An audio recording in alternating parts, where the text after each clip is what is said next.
Bismillahirrahmanirrahim. I am Dr. Mohibullah Wazir, and the topic is the course and relation and branches of the vagus nerve in the cervical region. Note, I told you that the vagus nerve is a nerve of the medulla oblongata, and it has these nuclei. That is, look, you can see that is the nucleus of ambiguous, and this is dorsal vagal nucleus. This is nucleus of tractus solitarius, and this is the spinal nucleus of trigeminal nerve. These are the nuclei. Then these nuclei, branches from these nuclei, all unite with one another to form the vagus nerve. And you can see the vagus nerve. Look over here, please. This is the medulla oblongata, and this you can see. These are the pyramids, and then this is the olive, and you can see over here that between the pyramid and olive, over here this is the hypoglossal nerve, while that below the olive you can see these three nerves. This is the 9th, 10th and 11th in series. This is the glossopharyngeal, this is the vagus and accessory. So the vagus nerve comes out of the medulla oblongata, as you can see by a series of many rootlets between the olive and inferior cerebellar peduncle. And then this nerve from here, if you look at the skull, look, over here lies the medulla oblongata. From over here, this nerve first having many rootlets. Okay, there are many rootlets, and then these many rootlets unite with one another and passes laterally toward the jugular foramen, which is present over here. And then you look, over here is the jugular foramen. You look, this is the foramen magnum, and then this is the jugular foramen. This nerve comes over here to reach to the jugular foramen, and passing through this jugular foramen,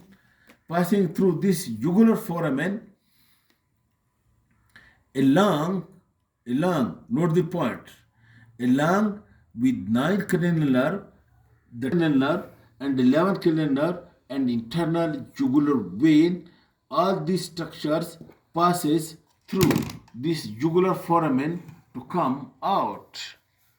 The internal jugular vein, the 9th, 10th and 11th cranial nerve. So the 10th cranial nerve, it comes out of the skull.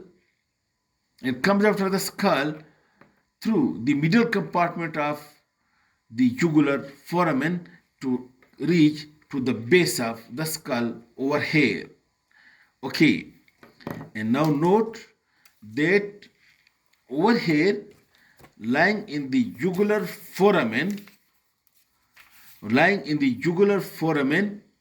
over here you can see this vagus nerve is having two ganglion. The upper one, which is called a superior ganglion, it is rounded, and the lower one, which is inferior ganglion, and it is oval or cylindrical and longer than the superior. These two ganglion are having cell bodies for the sensory supply of the auricle, the external meatus, and the all other sensory components of the vagus nerve. The cells are lying over here in this superior and inferior cervical, the ganglion of the vagus nerve. Over here at this point, the vagus nerve is being joined by the accessory nerve as well. And over here, the accessory nerve, 11th cranial nerve, it gives the branches which the accessory nerve has taken from nucleus ambiguous. All these fibers are given over here to this vagus nerve. Alright, then vagus nerve travel down Note the point. Vagus nerve then travel down from the base of the skull along the root of the neck. Note the point over here. Look, this you can see. These are the transfer processes of the vertebrae. Lying over here on the transfer process of the vertebrae is the sympathetic chain. And then, look, and then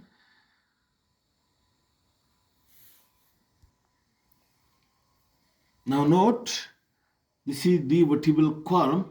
These are the transfer processes of vertebrae. Lying over the transfer process of the vertebrae, over here is a sympathetic chain.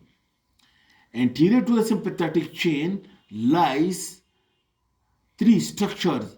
Medially is the internal carotid artery, laterally is the internal jugular vein, behind and between the two is the vagus nerve, like that. Okay, let me say, this is the internal carotid artery, this is the internal jugular vein, and over here lying behind and between the two is the vagus nerve, in the groove between the two, all enclosed in the carotid sheath.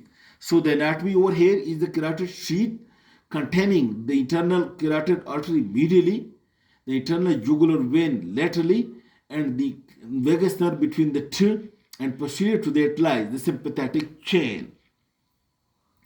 In this way, the vagus nerve travels in the neck and reaches to the upper part of the thorax. Now you note over here. Again, you look, this is the vertebral body, and this is the vertebral canal, and then this is the midline structure. You can see over here is the esophagus and this is the trachea.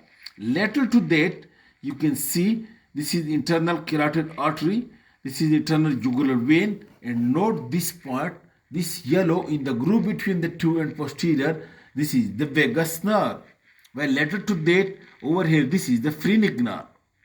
So the vagus nerve over here lies in the groove between the internal carotid and jugular vein, including the carotid sheath.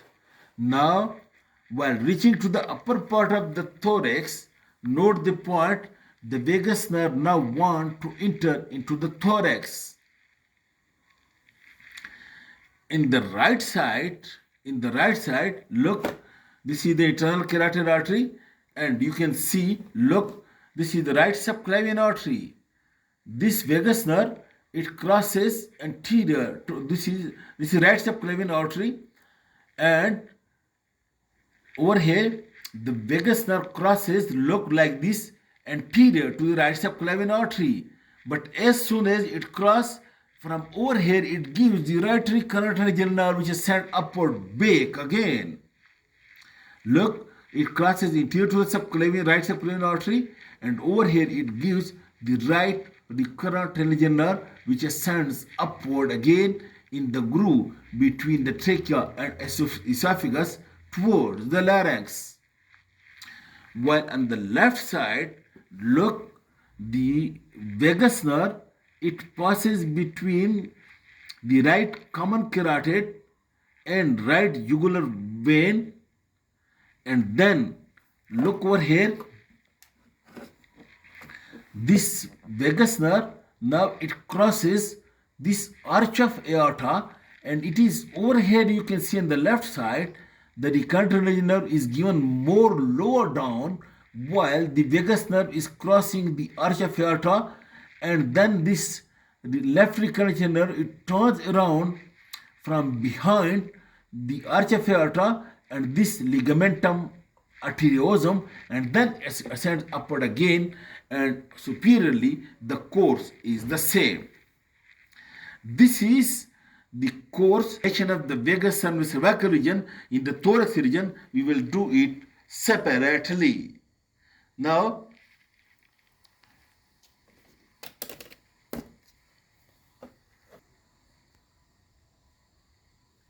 okay, now what are the branches of the vagus nerve in the cervical region?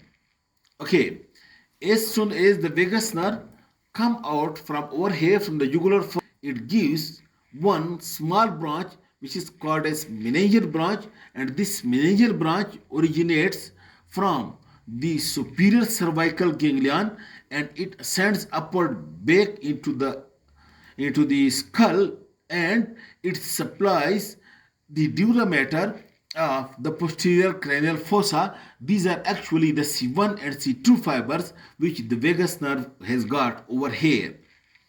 And then the second branch is the auricular branch, and this auricular branch is also being given by the superior cervical ganglion, and this auricular branch, it supplies the concha of the ear, supplies the external auditory meatus, it supplies the external surface of the tympanic membrane, and it also supplies the root of the ear.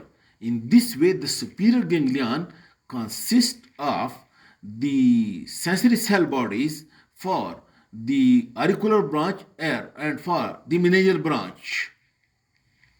Then the other branches of the vagus nerve are the branches from the inferior ganglion.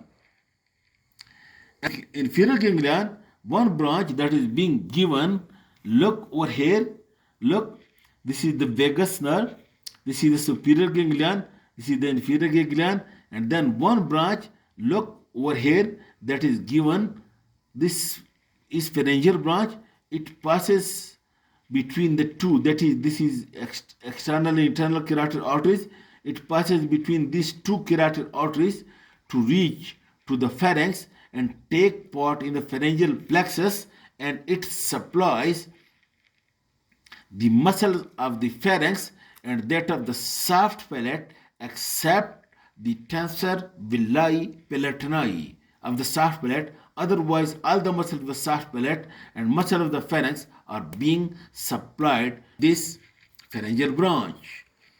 Then the next branch, which is given by the vagus nerve, that is the superior laryngeal branch. Note over here, please. Look at this one. This is the superior laryngeal nerve. Look, this is the vagus nerve, this is the pharyngeal branch, and then this is the superior laryngeal nerve. This superior laryngeal nerve then divides into two branches. Number one, the internal laryngeal, and number two, this external laryngeal. Superior laryngeal again divides into two, the external laryngeal and internal laryngeal. Look, this external laryngeal descends downward and it supplies this cricothyroid. Look, this cricothyroid. While the internal laryngeal nerve, it passes over here, it passes through this membrane and enters into the larynx, and it supplies the sensory and parasympathetic supplies to the larynx. Then the other branches of the vagus nerve, that is branches to carotid body and carotid sinus, that supplies the chemoreceptors and baroreceptors of the aortic arch and aortic body. And then the next branch is that over here in the neck region, this vagus nerve gives many cardiac branches, and these cardiac branches which are given by the vagus nerve in the neck region, it descend downward to join the plexus, that is the deep cardiac plexus, and also on the left the superficial cardiac plexus. These are being given by the vagus nerve in the cervical region. Then over here, as I told you, that as soon as look, the vagus nerve enter into the thorax on the right side as well as on the left side, it gives the recurrent phalangeal nerve. And recurrent phalangeal nerve is unique by the fact that look, this is right subclavian artery, it crosses the anterior to the right subclavian artery, but as soon as it crosses, it gives the recurrent phalangeal nerve. While on the left side, look, it crosses the arch of aorta, and as soon as it crosses the arch of aorta, it gives the recurrent hemorrhagic nerve. Both recurrent hemorrhagic nerves ascend upward and runs into the groove between the trachea and esophagus and reaches over here to the larynx. But before reaching to the larynx, note one point, that the recurrent hemorrhagic nerve, it passes between the branches of the inferior thyroid artery, and that's why while you are doing thyroidectomy, you must take care that over here between the branches of the inferior thyroid artery is present the recurrent laryngeal nerve. If damaged or crushed, the patient will come to you tomorrow with the hoarseness of voice. Okay, now then this recurrent laryngeal nerve supplies the muscles of the larynx, all the muscles of the larynx, and except the cricothyroid, which is being supplied by external laryngeal nerve. And this recurrent nerve also gives cardiac branches. In this way, cardiac branches to the cardiac plexus are being given by the vagus-N directly, as well as by the recurrent laryngeal nerve. This is about the coarse relational branches of the vagus nerve in the cervical region. Then in the thorax and abdomen, we'll discuss in the next lecture. Thank you very much.